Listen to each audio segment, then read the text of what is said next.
into another episode, or a episode rather, of Matt's Sports Talk. And I know that I mentioned back in, actually almost a month ago now, that it was my final episode of season 1, so to speak, which it was, but I did want to give a brief update in terms of the spring the spring sports teams, meaning baseball and softball, which Crossroads School has made the tournament, and obviously we don't know where the seeding is going to go, but I did want to give a brief update on the playoff race and let you know exactly where that stands, and again, which teams are going to be in the Crossroads League tournament and which teams are in the national tournament. Now, I'm not going to be doing any recaps from each and every game throughout the tournament or talking about the national tournament. Of course, you can do an internet search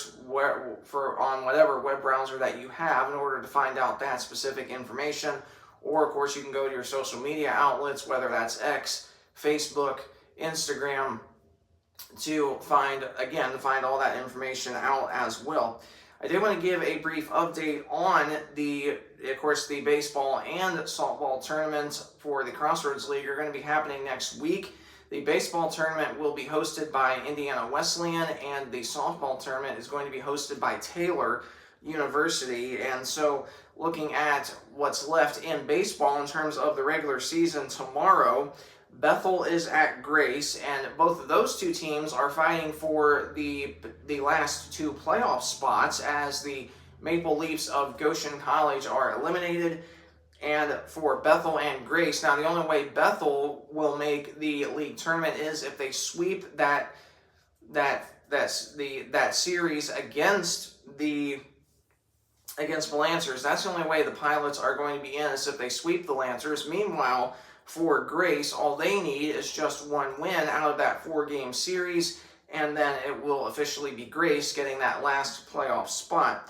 Other teams that are already in the playoffs in terms of baseball, and again, we have a lot of games coming up tomorrow for baseball. Like I mentioned, Bethel will be at Grace. Huntington will be traveling to Mount Vernon Nazarene for tomorrow, and looks like that game is going to be starting at 1 p.m. and originally it was supposed to be 2 p.m. So I'll have to, if you want to double check on that, of course, you can go to either school's baseball schedule or do an internet search and find it that way. And then Marion will be at Taylor. Spring Arbor will be at Indiana Wesleyan, and that will be your games for tomorrow. And then on Friday, Goshen will be at St. Francis. That will be a doubleheader beginning at 9 a.m. in Fort Wayne, so kind of a very, very early start on Friday. And again, all this is weather permitting. Of course, I think there's supposed to be rain on Friday, so take all this with a grain of salt. Huntington will be wrapping up their 4-game series at Mount Vernon Nazarene. Spring Arbor will be at Indiana Wesleyan. Marion will be at Taylor. And those will be your games on Friday. And then your games on Saturday are going to be, once again, Bethel at Grace in that 4-game series, and Goshen will be at St. Francis. And that will wrap up the regular season in terms of baseball.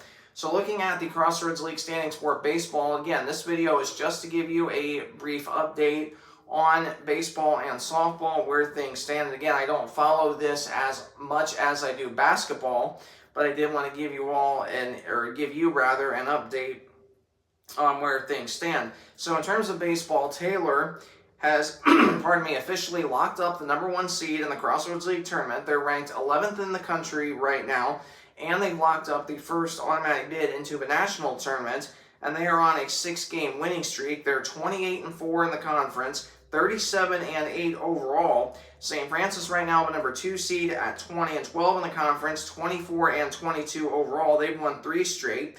Mount Vernon Nazarene and Indiana Wesleyan tied for the number 3 and 4 seed at 18-14. Respectively in the conference. Mount Vernon Nazarene 30-16 overall, Indiana Wesleyan 23-17 overall. And for the Wildcats, they have lost 7 straight games. Marion also tied with IWU and Mount Vernon Nazarene again for that 3 spot. Mount Vernon and Indiana Wesleyan both ahead of the Knights. The Knights are 18 and 14 as well in conference, 23 and 22 overall. Huntington in that number 6 spot, 17 and 15 in conference, 23 and 21 overall. Spring Arbor, the 7 seed at 16 and 16 in the conference, 26 and 20 overall. And then Grace in that number 8 spot by 3 games with 4 to play at 11 and 21 in the conference, 20 and 26 overall. And then I alluded to the Pilots earlier, 13 and 27 overall, 8 and 24 in the conference. And the Maple Leafs of Goshen eliminated from playoff contention at 7 and 33 overall, 6 and 26 in the Crossroads League. And that will be, or is, your updated information there. And then for softball, in terms of softball, we just have only one game today. That is a makeup game from a rainout, Bethel at Mount Vernon Nazarene, beginning at 3 o'clock. So at the time of this video recording, 49 minutes away from first pitch for the first game. And then coming up tomorrow, Huntington will be at St. Francis. Mount Vernon will be at Indiana Wesleyan. So those are the only games tomorrow. And then on Friday, the only game on Friday, Goshen will be at Marion. That is a rain-out makeup game, or doubleheader rather, both from April 5th and April 23rd respectively. And then looking at the games on Saturday, Indiana Wesleyan will be at Huntington. So Saturday wraps up the regular season. Spring Arbor will be at Mount Vernon Nazarene. Grace will be at Bethel. Marion will be at St. Francis. Taylor will be up at Goshen. And those will be your matchups, or will be your schedule, I should say, on Saturday. Now, there is one final makeup doubleheader game. That's going to be on Monday. St. Francis will be at Taylor. So that is the final makeup game of the regular season. And then of course the Crossroads League tournament starts coming up next Tuesday. So looking at the Crossroads League standings, Indiana Wesleyan and Marion ranked 11th or ranked 12th and 14th respectively. The Wildcats of Indiana Wesleyan 38 and 6 overall, 28 and 4 in the Crossroads League, and Marion right at their heels, 27 and 5 in the conference. Pardon me, 37 and 7 overall. The Knights 15 and 1 on their home turf. Their only home loss coming to Indiana Wesleyan on, I believe it was this past Saturday. And the Huntington Foresters solely in that number 3 spot by a game and a half at 19, 12, and 1 in the conference, 30, 15, and 1 overall. Now for the Foresters, the reason they do have that tie is a game that they had against Grace that went into extra innings, and there was not enough light left outside to finish that game, so they ended in a tie, and that tie really could end up benefiting Huntington in the end. St. Francis, the number 4 seed, 17 and 13 in the conference, 24 and 16 overall. For St. Francis, 11 and 3 at home, but 10 and 11 now on the road. Mount Vernon Nazarene right behind them in that number 5 spot, 1 game behind St. Francis, 16 and 14 for the Cougars out of Mount Vernon, Ohio, 23 and 16 overall. Mount Vernon's won 4 straight games, and they are tied with Taylor for that number 5 spot. Mount Vernon, though, holding the tiebreaker. Taylor 17 and 15 in the conference, 28 and 18 overall. And then Spring Arbor in that number 7 spot, 15 and 19, 23 and 22 overall. Spring Arbor's won 4 in a row. And then Goshen at 17 and 25 overall, 13 and 19 in the conference. And Goshen back into that number 8 spot. And then Bethel, of course, eliminated at 9 and 37 overall, 4 and 28 in the conference, 6 straight losses for the Pilots, and Grace eliminated as well, 12 straight losses, 7-32 and 1 overall, 3-30 and 1 in the Crossroads League. And that is your updated look at your standings there.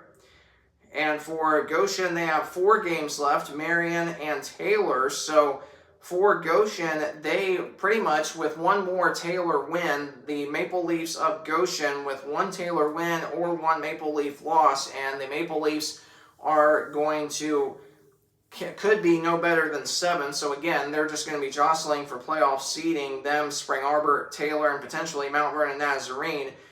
And then St. Francis pretty much locked into that number, no worse pretty much than that number 5 or 6 spot, depending on how the rest of the regular season goes. Now, one thing for Indiana Wesleyan and Marian, nobody can catch those two teams. So Indiana Wesleyan and Marian have officially clinched the number 1 and 2 seeds, respectively. We obviously don't know in what particular order yet, but as it stands right now, IWU does hold the number 1 spot, Marian the number 2, and the way and softball and baseball work a lot different than basketball. And I believe in, I'm not totally sure about baseball without looking, but I, pardon me, I do know in softball, the top 4 seeds get a first round bye in the Crossroads League tournament, meaning that whoever the 5, 6, 7, and 8 seeds are, those two teams are all those teams would be playing in a play-in game.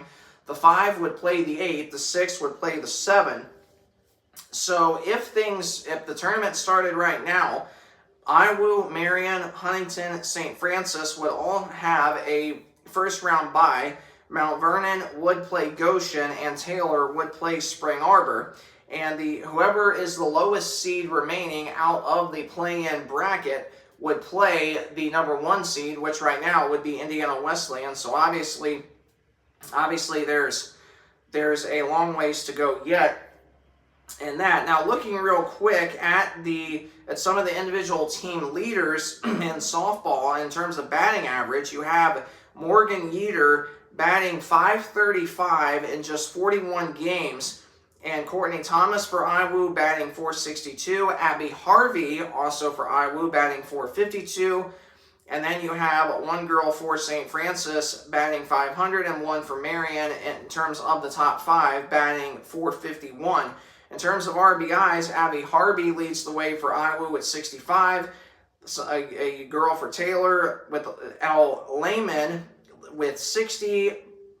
Briley Bilger for IWU in 3rd place with 55. Elle Wendt, Marian with 46, as well as A. Hoffman as well for Marian with 46. In terms of home runs, Briley, I believe it's her name, Briley, I believe it's Briley. Briley Bilger with 15 home runs for the Wildcats. A. Robakowski with St. Francis with 13. Elle Lehman, Taylor with 12. Kay Larkin with Taylor also with 11. And I don't know, I believe it's Paige Iliff, I believe, for St. Francis. I hope that name is correct, with 11. In terms of stolen bases, Morgan Yeater for IWU, 33. Whitney Waddle for IWU with 33. A. Hoffman with Marian, 24. M. Standridge with Taylor has 22. And Courtney Tharp for Huntington has 19. And then looking real quick at the pitching in terms of the top 5, in terms of ERA, Olivia Stunkel for Marian, 1.63. Jordan Ball with Indiana Wesleyan, 2.07. Emily Underwood with Spring Arbor, 2.38. Isabel Beidelshees, I hope I'm pronouncing her last name correctly, 3.05. And then you have Kay Mollenkopf. I don't remember her first name off the top of my head, 3.09. In terms of pitching, 21 wins on the year for Olivia Stunkel, 21 for Jordan Ball, 12 for Emily Underwood, as well as Alexa Huth for St. Francis. Emily Underwood, Spring Arbor with 12, and Macy Cohn with Marian with 12. In terms of strikeouts this year, Emily Underwood, 138 strikeouts in 35 games. Olivia Stunkel, 137 Ks in 24 games. Jordan Ball with IWU, 132 Ks in 26 games. Kay Mollenkopf with Huntington, 108 strikeouts in 27 games. And Nadia Hoffman, senior for Mount Vernon Nazarene, 83 strikeouts in 20 games. Emily Underwood, Spring Arbor, Olivia Stunkel-Marion, Jordan Ball, Indiana Wesleyan, Kay Mullencop, Huntington, and Nadia Hoffman, Mount Vernon Nazarene. And in terms of saves, Shay Van Scooter with Goshen, 5 saves. And then you have Kay Kotlowski, Taylor with 4, E. Sauter with St. Francis with 3, and Isabel Beidelshees, IWU 2, as well as Carly Franklin with Huntington, all at 2 as well. So that is an updated view of that with some of your updated stats. And again, I know I did not mention some of the first names of some of those players, which I don't remember that totally off the top of my head, so I apologize for that. But again, that is an brief update on baseball and softball. And again, this is the only time I'm going to be doing these updates. So again, for all the latest information in terms of the Crossroads League tournament for both baseball and softball, you can follow along on whatever social media outlet you have, or of course you can do an internet search and follow along that way as well. So I hope this video was super helpful to you.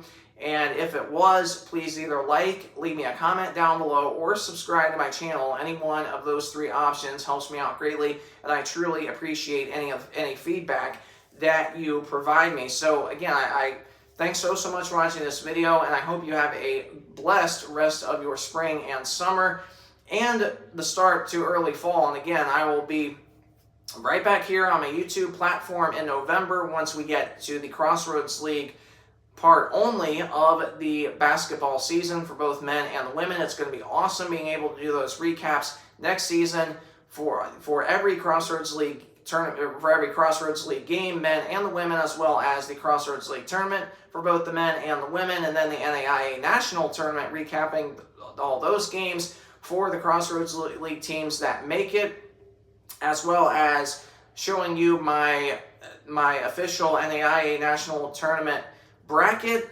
and my selections next year. That's all going to be coming your way next March, as well as, again, giving you an updated view of my bracket after each individual national tournament round, and of course talking about previewing the national tournament, talking about which teams I think will be in, which teams might not be in. I'll be looking at all of that next year in terms of the RPI and the ARC rankings. And then once we know which national tournament teams are in, I will be, of course, looking at their team statistics, their rosters, and again sharing all of that with you and making my official predictions on my bracket that way, just to do a little bit extra homework for next season. So all of those things are going to be coming your way next year. And also next year, I really hope to be able to do some player and or coach interviews on my Spotify for Creators podcast website. So if you want to give me a follow there, go to Spotify for Creators, search Matt's Sports Talk, and there's a picture of a basketball there. That and the picture, that is me. So make sure you give me a follow there so you're notified whenever I upload new podcast episodes. I really hope to be able to do some player and coaching interviews next season. So make sure that you stay tuned for that. And while you're there on my Spotify for Creators podcast website, please share the link to my page with your friends, so that they're able to give me a follow there, and also to spread the word out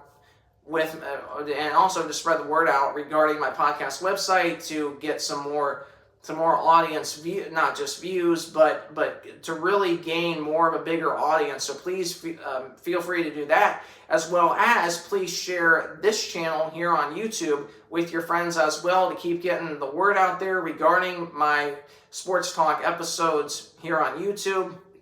Make sure that you share my channel with your friends and family, and have those people subscribe to my channel as well. I would, again, truly appreciate any feedback that you provide me. So thanks so much again for watching this video. Have a blessed rest of your day, week, spring, and summer, and I can't wait to be back with you coming up in November once we get to the Crossroads League basketball portion of next season, 2025/2026. God bless.